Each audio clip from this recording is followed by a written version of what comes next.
उसी को कहा जाता है। जिसका इष्ट नहीं होता उसको इस जीवन में जीना ही बेकार है। तो गैर गुरु और गैर इष्ट के ये शरीर एक गधे के बराबर है। जैसे गधे कुमार का वजन लादते लादते चला जाता है, उसी प्रकार मनुष्य संसार का वजन लादते लादते चला जाता है। इष्ट होना जरूरी है। अब कहो महाराज इष्ट कैसा हो, किसको बनाए? जो तुम्हें अच्छा लगे उसको इष्ट बनाओ। गैर इष्ट साधना के कोई पूजा पाठ सफल नहीं होती है। कितनी भी पूजा पाठ कर लो, जब तक तुम्हारा इष्ट नहीं है उस पूजा का फल तुमको प्राप्त नहीं होगा, किसी भी कंडीशन में नहीं होने वाला। कितने दान कर लो, कितने धर्म कर लो, कितनी भागवत और अनुष्ठान करा लो, जब तक इष्ट और गुरु नहीं है तो तुम्हें उनका लेश मात्र भी फल प्राप्त नहीं होगा। तो ये बेकार हो जाएंगे। नहीं, कथा कराना कभी व्यर्थ नहीं जा सकता, पर इसका फल तुम्हारे पितरों को प्राप्त होगा, तुम्हारे दादा परदादा वृद्ध परदादाओं को प्राप्त होगा। तुमको इसका फल प्राप्त नहीं होगा, क्योंकि ना तो आपका गुरु है और ना इष्ट है। तो बाबा से कहा, देखो बाबा अब ऐसा करो, बाबा को बुलायो। भोलेनाथ जी आगे बोले, सरकार हम तो ठेठ गुआर रहे हैं, हम पे भोग लगाना नहीं आता, भगवान कैसे भोग कर पाते हैं, आप भोग लगाइए। बोले ठीक है। आंख मीची, सभी देवता आंख मीच लो। सबने आंखों को मीच लिया अपनी को। जितनी देर में उन ब्रजवासियों ने अपने पलकों को बंद किया है, उतनी देर मन की गति से बहुत तेज, मन से ज्यादा गति किसी की नहीं होती है, पर मेरे गोविंद की गति तो मन से भी तेज है। इतनी ही देर में तीनों लोग 14 भुवनों के देवताओं को नौते आए कि चलो मेरे गोवर्धन पर, आज ब्रजवासिन के हाथ को खा लो, तुम्हारी सबरी व्यथा मिट जाएगी। जो ब्रजवासी के हाथ का खाता है ना भोजन प्रसादी, उसकी सब व्यथा मिट जाती है। ब्रज रस है, और ब्रज रस कौन है? भयो रस सोहना नंद जी के द्वारा। जो ब्रज का रस है वही तो कृष्ण है, जो ब्रज का प्राण तन है वही गोविंद है। उसके सिवा ब्रज में रस है ही नहीं, ब्रज तो निरस है। जब तक कृष्ण नहीं है तब तक ब्रज में कुछ नहीं है। अब देवताओं ने कह दिया कि आओ भोग लगाए, आंख खोली तो बेसो कोई बेसो। उपनंद बोले, लाला तू बेसी बाबरो बनावे, देखिए बेसो ही रखो है। बोले बाबा एक बार और मीचो, 3 बार मीचनी पड़े, त्रिवाचा भरे ना, इसे 3 बार आंखन को बंद करना पड़े। हाँ। बोले अच्छा लाला ऐसी बात है, बोलो पंडित जी से पूछो। सांडिल्य ऋषि आज मेरे भोलेनाथ को देखकर प्रसन्न हो रहे हैं। ऐसा लगता है उनके जन्म जन्मांतर के पुण्योदय हो गए हैं। सराहना करते हैं अपने इष्ट की, आओ हो आज दोनों के दर्शन हो गए। भोलेनाथ कहते हैं वहीं रहो, पास में बताओ, लाला की लीला बिगड़ जाएगी, और लाला की लीला बिगड़ गई तो काम खराब हो जाएगा, क्योंकि अभी गोवर्धन उठाएंगे। तो श्रोताओं, भगवान से सभी ग्वाल वाले कहते हैं, कान्हा कैसा तेरा भगवान है जो ये भोग भी नहीं लगाता। भगवान ने सबसे कहा कि देखो भैया, क्यों मेरी नाक कटा रहे हो, भोग क्यों नहीं पा रहे हो? बोले प्रभु जब तक आप नहीं पाओगे तो हम कैसे पालेंगे, आपको भी आना पड़ेगा। मेरे गोविंद ने एक सूक्ष्म रूप बनाकर आज गोवर्धन पर बैठे हैं, और आंख मीच कर भगवान भोलेनाथ ने आज वेद मंत्रों द्वारा भगवान का भोग लगाया है। तो दियम वस्तु गोविंदम त्वद्दमेव समर्पये, घ्राणम सम्मको भूत्वा प्रसीद परमेश्वरः, ओम शमानाय स्वाहा। ये मुद्राएं बनानी पड़ती हैं भोजन के समय। यूं कर लो, ज्यादा नहीं हो। और भोजन ठाकुर जी का जब प्रसादी का भोग लगाओ तो हाथों की स्थिति ऐसे करो और मंत्र बोलो और कहो ओम शमानाय स्वाहा, तब भगवान उस भोग को पाते हैं। यही नहीं थलिया धर दी, थाली भोग की रख दी, घंटुरिया बजाई है गए काम। ऐसे भोग थोड़ी लगता है। आज गोवर्धन महाराज ने बहुत भोग किया, सभी देवताओं ने पाया, थाली खाली, परात खाली, जितने भी पदार्थ थे सब खाली। सब ब्रजवासी बोले लाला हमें ना मालूम ही तेरू देवता इतो भूखो है, एक प्रसादी को एक पूड़ी ना छोड़ी जाने, अब हम प्रसादी कैसे खाएंगे? उनकी देखो मेरो देवता खूब देवे, एक बार आंख और मीचो, अभी 2 ही बार तो मीची है, तीसरी में देगा, तीसरी में आपको प्रसादी देगा। जैसे ही सब ब्रजवासियों ने अपने पल्लवों को बंद किया, गोवर्धन महाराज ने ऐसा भंडारा भरा है कि जो एक परात लाया था उसकी 4-4 परात भर गई, जिनकी गाड़ियां रत्नों से भर गई हैं, लद गई हैं, भंडारों से 56 भोगों से लद गया है। आज गोवर्धन में उत्सव होने लगा है। बोल गोवर्धन नाथ भगवान की। संसार के प्राण आधार हो तुम, श्री कृष्ण तुम्हारी जय होवे। संसार के प्राण आधार हो तुम, श्री कृष्ण तुम्हारी जय होवे। श्री कृष्ण तुम्हारी जय होवे।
देवताओं आज संसार के सभी देवों को तृप्त कर दिया है। इतना सुंदर प्रसादी का स्वाद जो देवलोक में भी प्राप्त नहीं होता, उन ब्रज की गोपियों के बने हुए पकवानों को पाकर उन देवताओं ने भी आज ब्रजवासियों पर सब संपत्ति लुटा दी है। बहुत सा धन वैभव, इतने आशीर्वाद देवलोक से दिए हैं कि धन धान से कोठरियां सब ब्रजवासियों की भर गई। सभी जब ग्वालवाल नंद बाबा, माँ यशोदा, रोहिणी, उपनंद आदि जब लौटकर गोवर्धन से वृंदावन आए हैं, उन सब ब्रजवासियों ने अपने घर के दरवाजों को खोला है। तो महाराज घर के दरवाजे हीरे जवाहरात मणि माणिक मोतियों से भंडारों से भर रहे थे। कहने लगे, हे नंद का लाला तू धन्य है, हमने बहुत बार इंद्र की सेवा की पर हमको ऐसे नहीं मिला, मिला तो ऐसा मिला, मिला तो ऐसा मिला। मांगो उसी से दे दे खुशी से। परमात्मा से मांगना चाहिए जिसका ना मूल देना पड़ता है ना ब्याज। जिससे मूल तो नहीं छोड़ेगा किसी से मांगोगे, पर मेरा गोविंद तो मूल भी छोड़ देता है और ब्याज भी छोड़ देता है। बोले, हे बाबा चर्चा ब्रज में होने लगी, देखो कितनों दियो है, सब यो इंद्र ऐसो, गोवर्धन ऐसे, सब सांडिल ऋषि बैठे। पहले गांव में पंचायतें होती थी, पंचायत लोगों के बैठने के लिए, दिनचर्याओं के लिए, मन को बहलाने के लिए ज्ञान चर्चाएं उन पंचायतों पर होती थी। अब तो घर घर महाभारत है, पंचायत तो खत्म हो गई। अब सब घर में 5 पुत्र हैं तो 5 पंच हैं। एक का विचार एक से नहीं बनता, एक का विचार एक से नहीं मिलता। तो आज मेरे नंदलाल कहते हैं, बाबा गोवर्धन ने आपको जो धन दिया है ना, ये आपके कर्मों से प्राप्त हुआ है, इसमें कोई नई बात नहीं है। कर्मणिम जायते जंतु कर्मणिम विलयते, सुखम दुखम भयम क्षेमम कर्म वैनान विद्यते। सुख और दुख ये मनुष्य को अपने कर्मों द्वारा प्राप्त होता है। ना तो कोई भगवान उसको सुख देते हैं, ना कोई दुख देते हैं। मनुष्य अपने कर्मों के द्वारा ही फल को भोगता है। कर्मणाम जायते जंतुः, मनुष्य अपने कर्मों को ही अपने किए हुए स्वकीय कर्मेण से अपनों को भोगता है, पापों को। कह देते हैं अरे साहब हमारे साथ बहुत बुरा भयो महाराज, बड़ो संकट आ गया। तुमने कुछ पूर्व जन्म में ऐसे पाप किए या इस जन्म में किए, उसके कारण तुझे ये दंड मिल रहा है। कर्म ही मनुष्य को भोगने पड़ते हैं, कर्म फलों को भोगना है उसको। और भगवान भी इसमें हस्तक्षेप नहीं करते, तभी तो कहते हैं सत्कर्म करो। सत्कर्म करोगे तो उसका फल भी सत्कर्म में ही मिलेगा। बुरे कर्मों से तो त्याग कर लो, कान पकड़ लो। और सत्कर्म क्या है, मैं आपको नित्य बता रहा हूं, बार बार कोई रिपीट नहीं करता है, पर मैं बार बार करता हूं। सत्कर्म सूचको नूनम ज्ञान यज्ञम स्मृतो बुधहि द्वापरे कर चर्चाया कलियो केशव कीर्तना। सत्कर्म क्या है, भगवान की कथा, ज्ञान यज्ञ, ये भागवत ज्ञान यज्ञ ही सत्कर्म है। यहाँ जितने भी लोग बैठे हैं, भक्त बैठे हैं, वो सब सत्कर्म कर रहे हैं इस समय। भागवत सुनकर सत्कर्म मन में जागृत होना ही सत्कर्म की अभिलाषा है। भागवत भगवान को घर तक ले जाओ, नहीं तो इस जीवन में सब कर्म भोगने पड़ेंगे।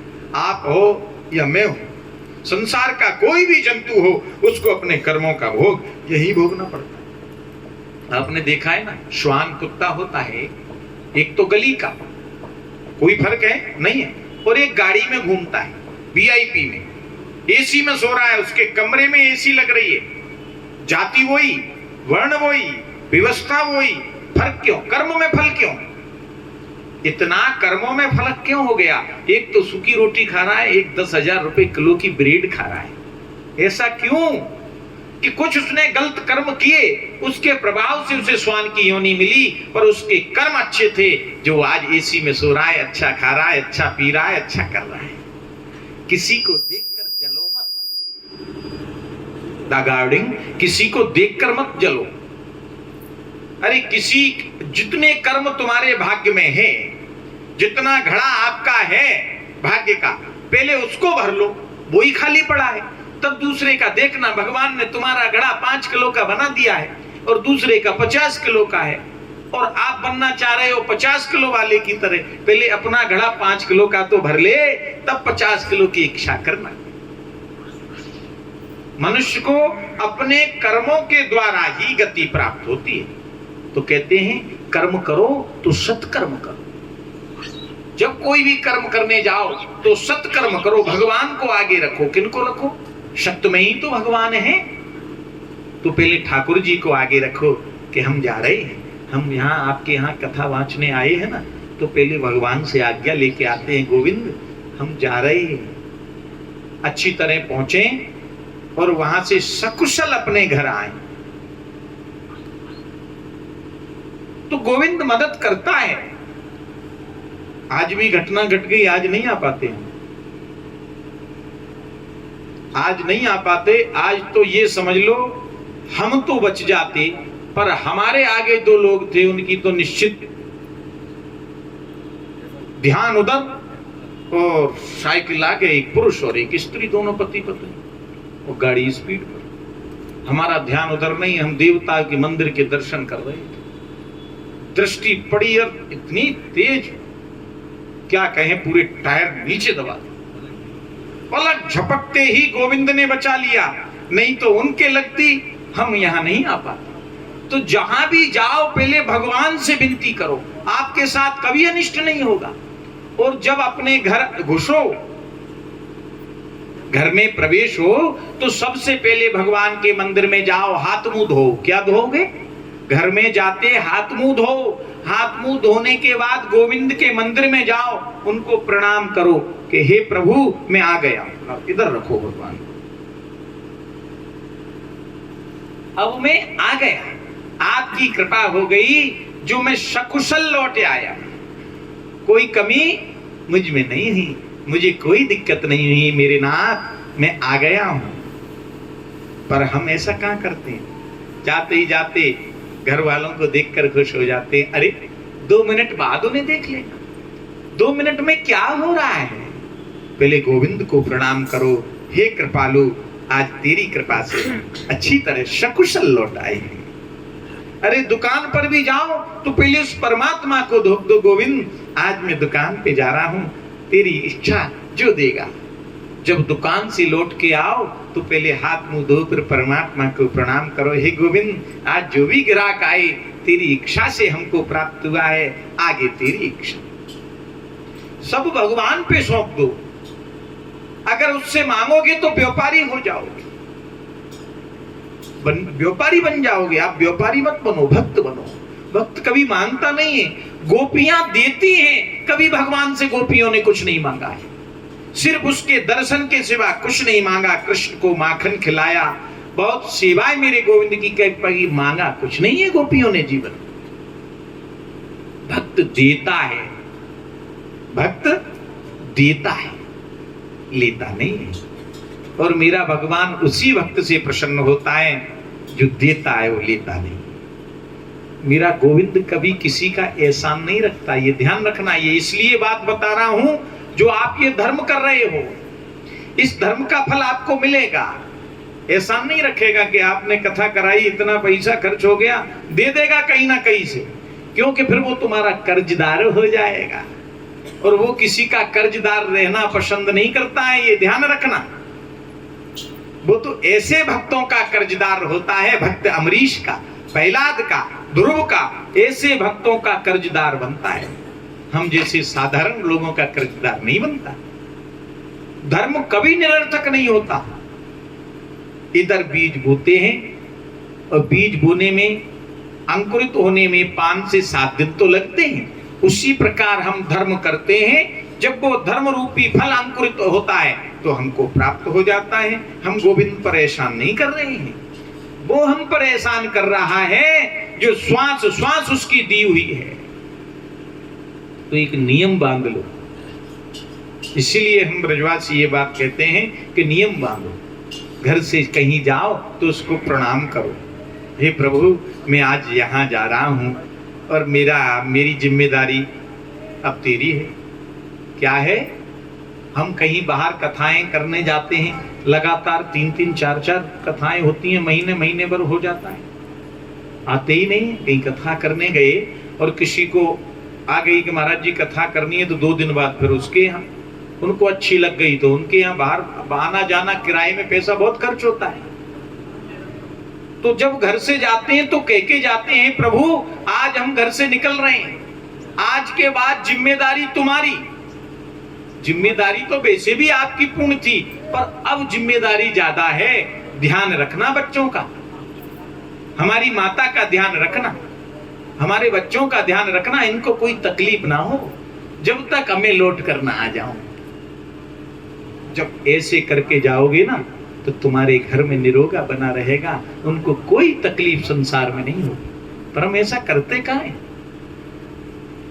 संसारिक जीवों से कह देते हैं भैया मैं जा रहा हूं देख लियो। उसके हाथ में है क्या जो वो देख लेगा?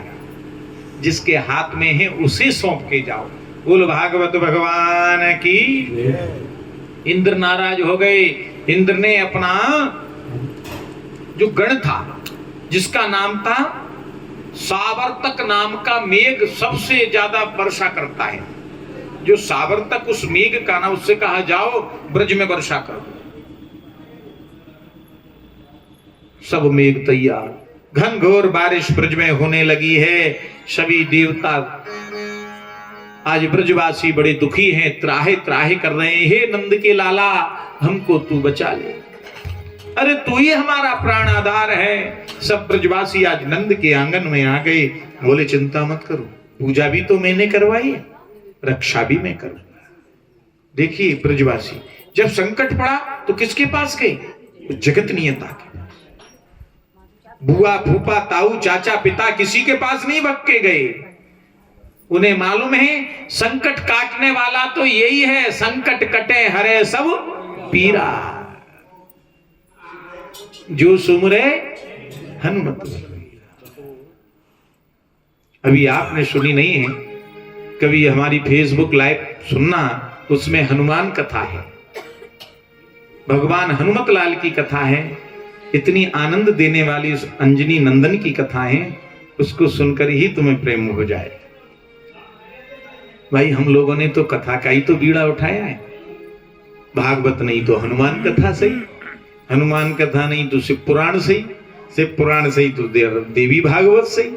हमको तो करना है तेरा गुणानुवाद, कहीं ना कहीं करना है, जो मिल जाए उसको स्वीकार कर लेना है। हनुमत कथा बड़ी अच्छी है, आज हनुमान जी का दिन भी है। और ध्यान रखो, जहां भगवान की कथा हो रही होती है वहां हनुमत लाल नित्य आते हैं। यहां आप ये मत समझना जहां हनुमत लाल नहीं है, यहां कहीं ना कहीं वो नित्य होंगे 220%। ये भी नहीं, संदेह नहीं है। जहां जहां भगवान का गुणानुवाद होता है वहां वीर बजरंगी जरूर आते हैं, वहां विद्यमान रहते हैं। है बजरंगी कोई भजन? हाँ सुना, हाँ सुना, मना तो लो, मनाओ बजरंगी को। बोलिए बांके बिहारी लाल की जय। और गुरु जी का जैसा आदेश हुआ है, एक हनुमान वंदना श्री बालाजी महाराज के श्री चरणों में। बोलिए बालाजी महाराज की। आवाज नहीं निकल लेगी, सो रहे, नींद आ रही, क्या बात है? ये बोल, श्री बालाजी महाराज की जय। जितना हम गाने में मतलब बोलने में आवाज लगाते हैं, कम से कम आवाज तो बैठ में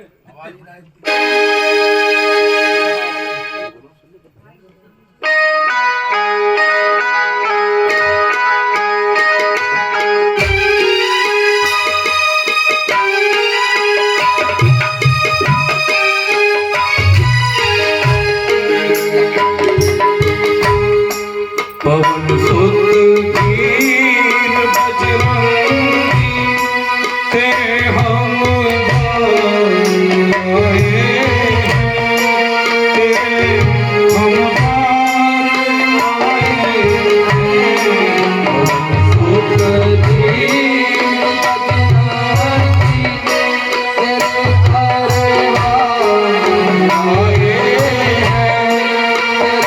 दरबार आए चढ़ाने फूल श्रद्धा से तेरे हम आए हैं, तेरे हमदार आए हैं। पवन सुत वीर बजरंगी।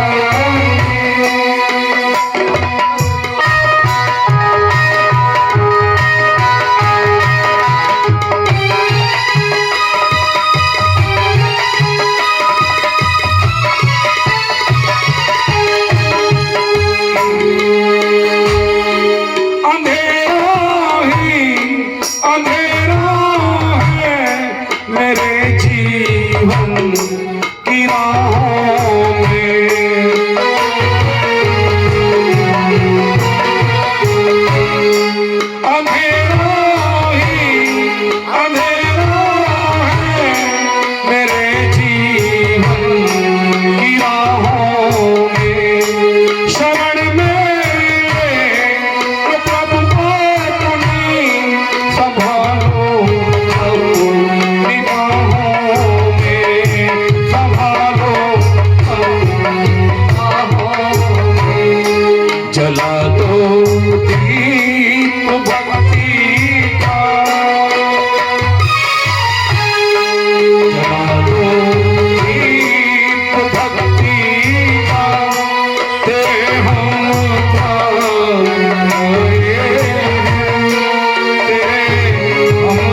हम श्री राम के सेवक तेरे दासों में है प्रभु हम तुम्हारे चरणों में आकर हमारा शांति पाए मन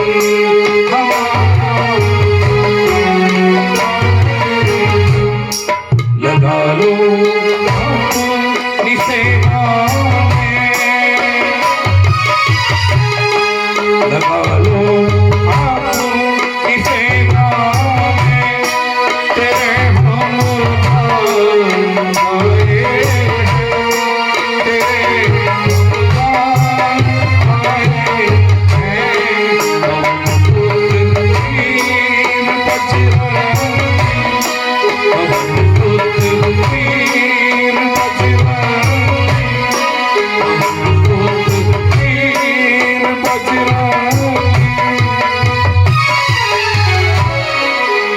बोलिए बालाजी महाराज की जय। देखो, जब तुलसीदास जी शुकर क्षेत्र में बराह घाट पर जब रामचरितमानस कथा लोगों को सुनाते थे, तो वो हनुमान जी के दर्शन की इच्छा रखते थे, पर हनुमान जी के दर्शन उनको नहीं होते थे। बहुत लोगों से पर वो मिलना चाहते थे। एक बार रास्ते में वहां उनको एक ब्रह्म राक्षस मिला। कौन मिला? उनकी बोली, तुलसीदास जी प्रणाम आपको। बोले भैया आप कौन हैं? कि मैं हूं ब्रह्म राक्षस। बोले आपका क्या काम है? कि जो कोई नहीं दे सकता है वो मैं प्राप्त मनुष्य को करा सकता हूं। बोले अच्छा, तो आप मुझे राम से मिलवा देंगे? बोले बस ये ही नहीं कर सकता। तो बोले फिर क्या दे सकते हो आप? जब राम से ही नहीं मिलवा सकते तो क्या दे सकते हो? ब्रह्म राक्षस को वैसा लगा, उन्होंने कि ठीक है मैं शरीर से ब्राह्मण हूं, पर तुम इच्छा लेकर मेरे पास आए हो, तो राम से तो नहीं मिलवा सकता, पर राम से मिलवाने वाले का तुम्हें पता बता सकता हूं, जो राम से मिला सकता है। बोले पता ही बताओ। कि राम से मिलना है तो पहले हनुमान से मिलो।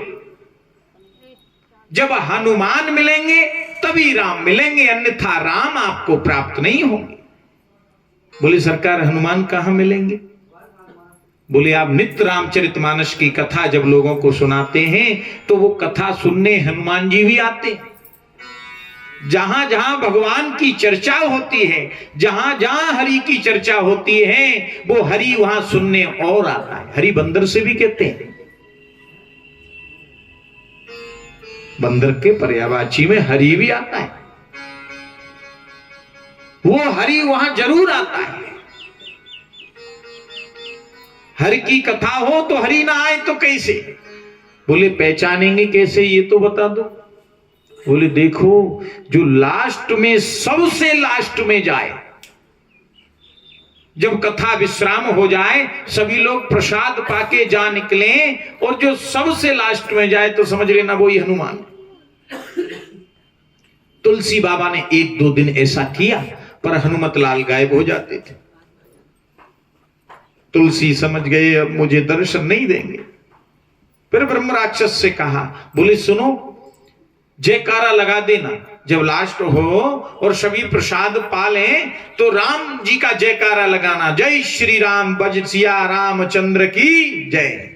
रामचरितमानस का पाठ किया। हनुमत लाल ने कथा श्रवण की, एक वृद्ध मनुष्य के रूप में कथा का प्रसाद लिया।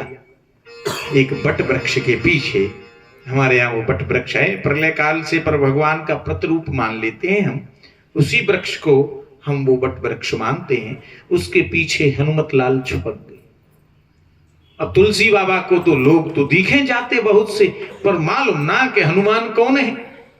तो उन्होंने जयकारा लगाया, बोल सियावर रामचंद्र की। हनुमान जी पेड़ के पीछे प्रसाद खा रहे थे, बोले जय। सोई तुलसीदास जी ने चरण पे पड़ गए, महाराज लाज रखो मेरी, अब आपकी ही कृपा है। कलयुग की ये दुष्ट मनुष्य रामचरितमानस का प्रचार होने ही नहीं देते।